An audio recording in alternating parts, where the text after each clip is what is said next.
In this video, I'm going to share with you how to compose when you have 3 hours of time. Now, just as a preface, what I'm about to share is what I accomplished today or yesterday. When you go off and you have 3 hours, you may do something totally different.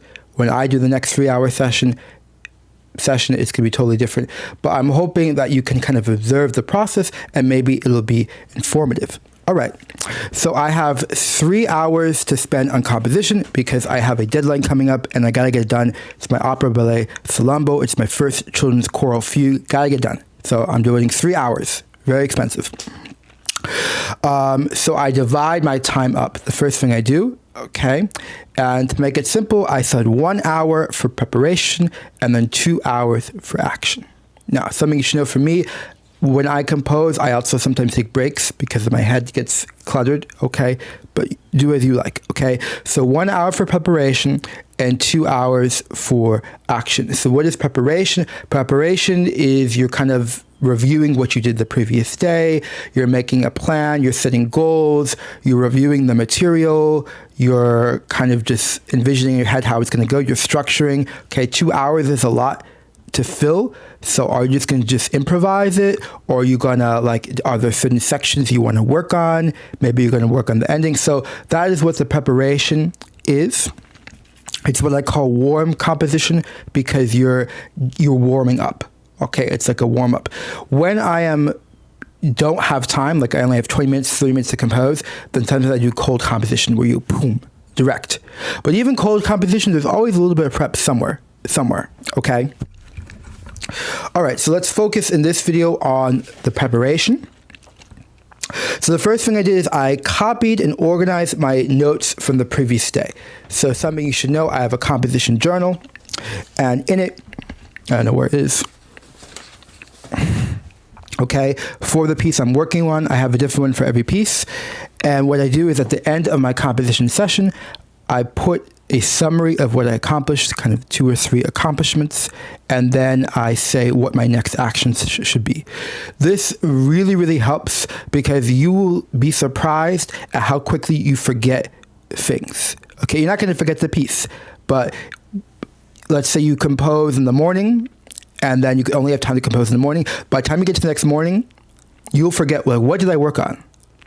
And so it gets time consuming. You have to look through, what's new, what's different. So to save on time, I put a summary, okay? But you can do as you like. Okay, I didn't always do this.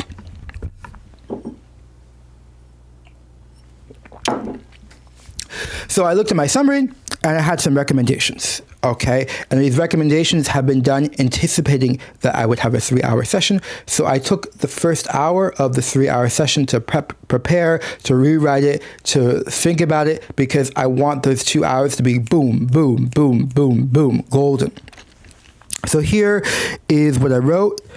Compose the development. Do not use the piano. Okay, so I'm composing a fugue right now for children's chorus, and you see I have the exposition, which is, where we bring all the important elements, but I don't have the development yet. I do have an ending section or later in the development, but I just don't have most of the development, okay? I also put do not use the piano for the very simple reason is my piano is broken. So I don't have access to the piano, but you can still compose, okay? So I'm just more of a reminder. Then I put a note through compose until the D minor section. Afterwards, you can adjust the form. So if you look here on the screen, I have a later section. It's called the arrival of the fourth voice, because in this fugue, I hold off on bringing the fourth voice for dramatic effect. And I've realized this section, okay? Some things I don't know for sure, but in general, I have a rather clear idea of what it's going to sound like. And when you compose, many times you'll find that maybe you'll start from the beginning, but at a certain point, you need to think about or imagine what another section is going to be like, because how will you know how long the transition is going to be? Okay, so that's exactly what I did. I have the arrival of the fourth voice. And so basically what my recommendations are saying is to compose from the development, okay, which I have at the very beginning, all the way to there. So I have a clear destination. And it says afterwards you can adjust the form. So likely, since I'm going to be composing, start to finish, it'll be too long, too short. You got to hear it in the full context. But the point is that I'm getting something accomplished, and I'll adjust afterwards. Next, an idea came to me. I had destination. Okay. The new equivalent of measure 15 to 18. Ooh, what does it mean? Okay, so if you look in the exposition of this fugue, measure 15 to 18, I'll have to sing it because my piano doesn't work.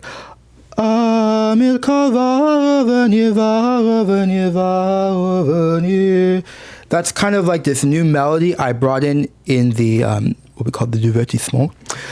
And I want to kind of use it again. Because in fugue, you like to recycle information, reuse information. So what I'm saying is, in this new development, I want to take that material, okay, but it'll be in different key, see what I do with it. So that's like just something to keep in mind. I'm preparing, right? I'm thinking about the end goal. Next, I have a tip. Start the day with transposing the new measure 15 to 18 to the key that would naturally lead us to D minor. Ooh, what a mouthful. Okay. This is why you have to write things down. So basically, this measure 15 to 18,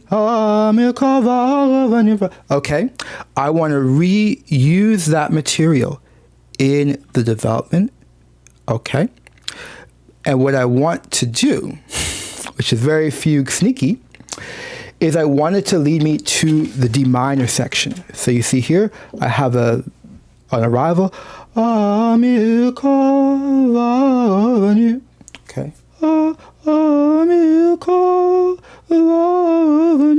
Right. So I know where I'm going to get to. So I want to take this new equivalent section, and I want it to naturally lead into that section. So if you look at the exposition, measure 15 to 18,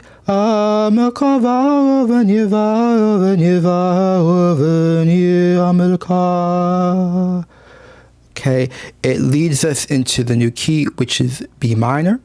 So what I want is that effect, that logic, I want to apply it in the development. So I know I want to end up in D minor, and I want to basically copy paste, but edit a little bit.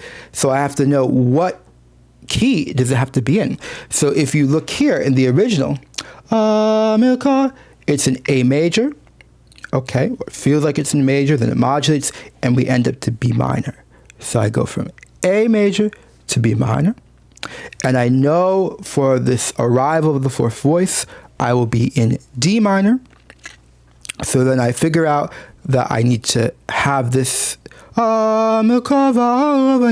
transposed to C major. Okay, so I hope that wasn't too complicated.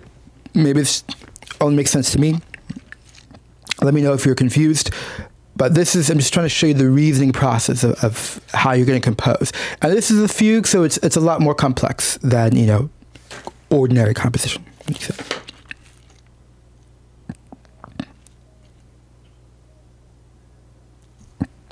I wrote myself another tip. Try to find the best reconfiguration of measures 15 to 18, aka swap the voices. So if we go back to this original measures, as part of my preparatory process, I want to remind myself of another possibility. I want to transpose this in the development at some point, but I want to do something different besides just a copy and paste. So something we often do in fugue is we swap the voices. So maybe the bottom voice will become the top voice. They'll switch roles. I'm going to have 3 voices now instead of 2. So this is just a reminder to myself that I want to kind of shuffle things up. Okay? And then I put in red, delay getting to D minor section for as long as possible. So this arrival of the fourth voice, which is in D minor, I want to get as much material as I can because I'm scared that I'm going to do too little and it's just going to feel insufficient. So my thinking here is get as much as you can and then we'll trim later. Okay, sometimes I do the opposite, but that was just what I wrote down. Okay, next I have a strategy.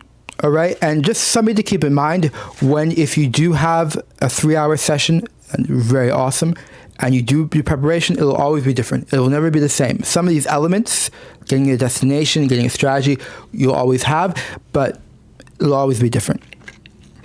Okay, so I had a lot of time to spare, so I was able to really plan, all right? But be careful of over-planning.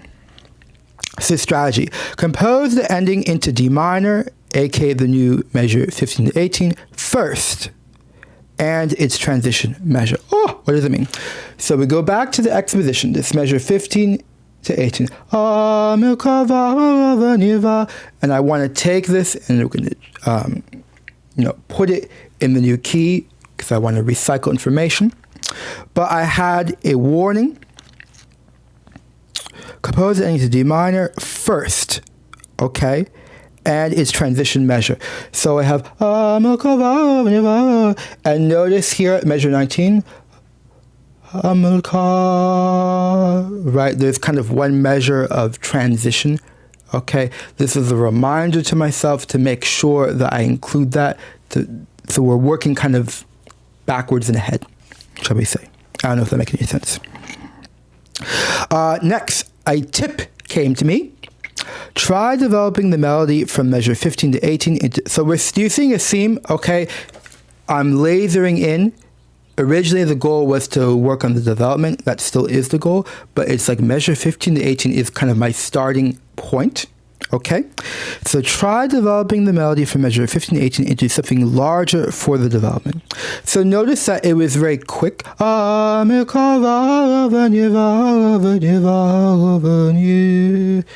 And this is what we call the divertissement in the fugue. It's kind of like a break section.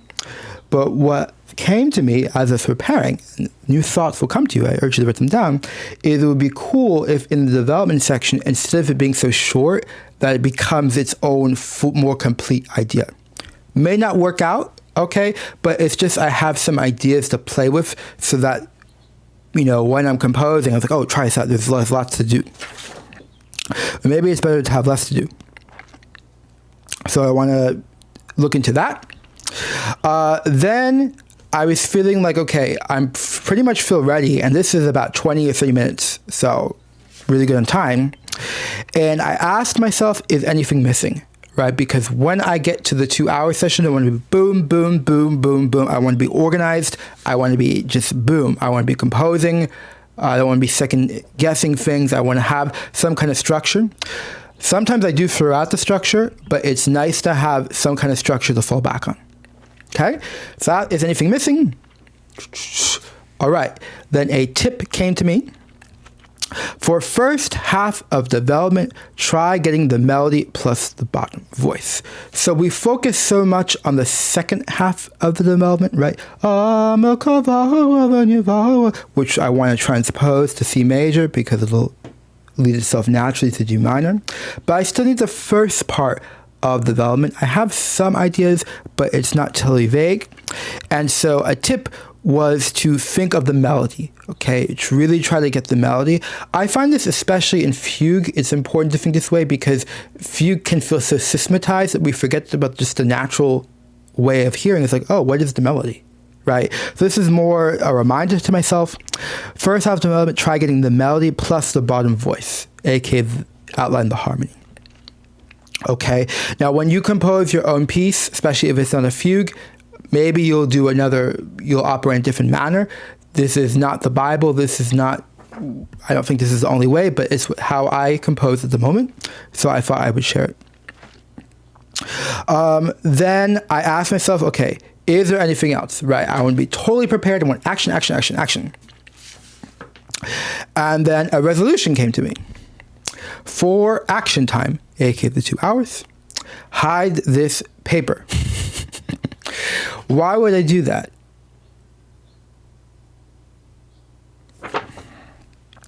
I think the most obvious reason is that there's a danger that you become